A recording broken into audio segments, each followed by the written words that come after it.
My name is Jessica Silva, and I did an observation at Miss Harper's fourth grade classroom at Timpanogos Academy. Yeah, so this is what the classroom looked like. Oh, before I get into this, there were 26 students total, and 9 of them were English language learners. 6 of them were from Mexico. 1 was from Cuba, and then the other 2 were from China. And so most of them had Spanish as their first language, and then 2 of them had Mandarin Chinese as their first language. And they were all kind of differing in the levels. I would say about 4 of them had been here for just about a year. So it was kind of their first year of learning English. And then the other 5 had probably been here for a couple years.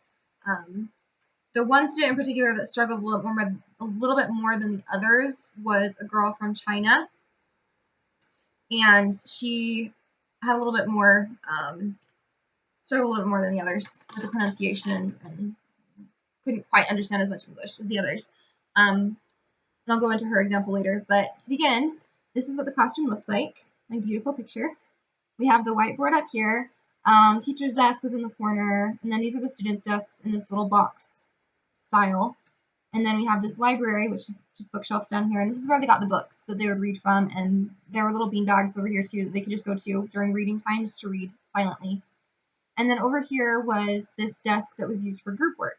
And so about 3 or 4 kids at a time would come over, and I was here frequently working with them and giving them a little bit more individualized attention. Sometimes it was just one-on-one. Sometimes it was with groups of 3 or 4. And it was during one of these groups that I was working with a little girl from China, and she was reading aloud to me. And when she was reading, she was mispronouncing some words, and these are the words that I really picked up on and noticed that she was having some issues with, because she'd, mispronounce other words that had similar sounds. For example, ship, she would say as sheep. So she couldn't quite get the short I vowel sound right, so it was sheep instead of ship.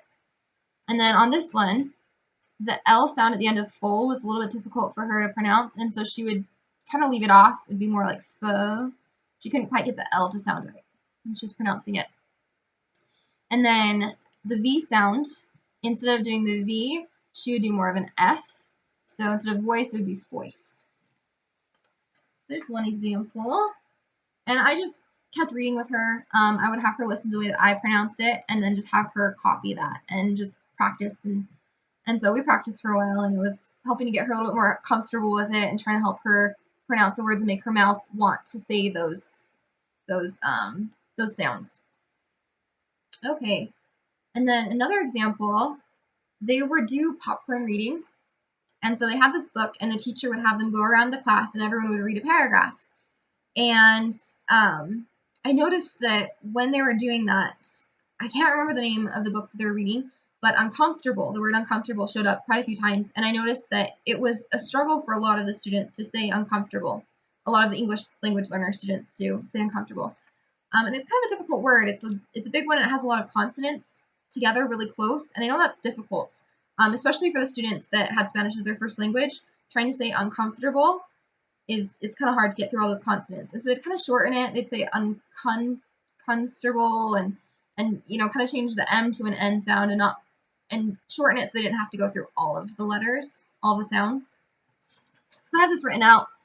It's kind of sloppy, but uncomfortable would be more like uncomfortable. So anyways, that was one example. And then another example is my name. So they would, my name is Jess, and so instead of saying Jess, a lot of the students who had Spanish as their first language would say yes. So they pronounce the J with a Y sound. But I found it interesting that some of those same students, when answering a question, instead of saying yes, would say Jess. And that's just because in Spanish, those the J sound and the Y sound, they're interchangeable. They're allophones. And so they can be used interchangeably, and it doesn't change the meaning of the word. It's fine. So you got the J sound and the Y sound, and they're interchangeable. One example is the word amarillo. So you got this double L right there, and that's where they would say either one. You can say amarillo or you can say amarillo. And either way, it's fine. You can say either way, just kind of personal preference. and probably based on region too.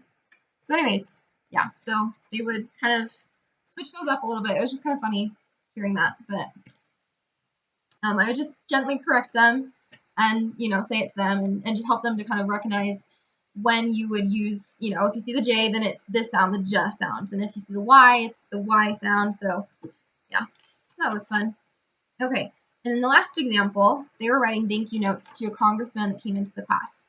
And so I took snippets of two different kids. This kid was from Peru and this one was from Mexico, and just took some of their work. So in this example, I hear it was fun to having you there. This one, the big issue is the past and present tense. They're being used interchangeably. They're using both past and present tense, I should say. So he was saying, instead of saying, I heard it was fun to have you there, or I heard it was fun having you there. Those are ways that you could say it. So they've got the present tense and then past tense down there. In this other example, thanks you for coming to the school, Mr. Chaffetz. I like when you talk about the laws. So this one should be in past tense. So it should be thank you, and that's kind of out of order too. So thanks for you. Thank you for coming to the school, Mr. Chaffetz. I liked when you talked about the laws. So just changing those things. And down here, another example of words that are kind of not in the right order is it was a time long that I want to meet you. And this one's really interesting. They're doing the noun in front of the adjective, which is how you do it in Spanish. You would say the car red instead of the red car. So a time long instead of a long time. So just things like that that you have to be aware of and just help them to understand that in English, we do it the opposite way. It's kind of weird, but this is how we do it. And just helping them with that. Another thing in here is actually they're missing the E on a lot of these words. And this is from two different students. I mean, multiple students were doing this to where words like there didn't have an E on the end, or like or come didn't have an E. Because it's just a letter that you don't really think about. You're not thinking about pronouncing it come, or there. So it would just be left off. So that's something that just needs to be corrected and just the spelling. But yeah, so those are my examples. I had a great time. It was a lot of fun getting to help the kids and just chat with them. And it just takes a lot of practice. It takes them listening to you speak it, and it takes them doing it themselves and being comfortable enough to speak out loud too. Just like with the popcorn reading, a lot of the kids that were English language learners were really nervous and they were embarrassed to have to go and have to say things because they would pronounce things wrong. But just helping them to be comfortable and know that, hey, this is your first time. You're learning this language. It's already hard enough for kids that have only ever spoken English. They're still embarrassed to say things because there's still words that they don't know how to pronounce. But helping them to understand that it's okay and this is how you learn, just participating and feeling like it's a safe environment where everyone can make mistakes and learn together. And yeah, so I think that's the best way to do it. Just lots of exposure to it in every way, writing and listening and speaking and everything is what really will help them the most. So anyways, yeah, I had a great time and thank you for watching this video.